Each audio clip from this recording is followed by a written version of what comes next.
ఐపీఎల్లో భాగంగా నేడు ఢిల్లీ క్యాపిటల్స్ తో చెపాక్లో జరగనున్న మ్యాచ్ లో చెన్నై సూపర్ కింగ్స్ జట్టును మహేంద్ర సింగ్ ధోని నడిపించనున్నట్టు తెలుస్తుంది. గాయం కారణంగా కెప్టెన్ రుతురాజ్ గైక్వాడ్ అందుబాటులో ఉండడం అనుమానంగా ఉంది. రుతురాజ్ కనుక మ్యాచ్ కు దూరమైతే కెప్టెన్ గా ధోని జట్టును ముందుండి నడిపిస్తాడు. గువాహటిలో రాజస్థాన్ రాయల్స్ తో జరిగిన మ్యాచ్ లో గైక్వాడ్ గాయపడ్డారు.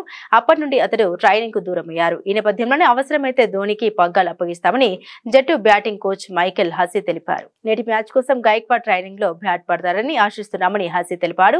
గాయం నుండి గైక్వాడ్ కోలుకుంటున్నారని, కాబట్టి జట్టుకు అందుబాటులో ఉండడంపై ఆశాజనకంగానే ఉన్నట్లు తెలిపారు. మరి గైక్వాడ్ అందుబాటులో లేకపోతే కెప్టెన్సీ పగ్గాలు ఎవరికిస్తారనే ప్రశ్నకు హసీ బదులిస్తూ నిజానికి దీని గురించి తాము ఆలోచించలేదని, head coach Stephen Fleming Ruturaj దీని గురించి ఆలోచిస్తారని పేర్కొన్నారు. కాగా ఐపీఎల్ అత్యంత విజయవంతమైన కెప్టెన్ గా ధోనికి మంచి పేరుంది.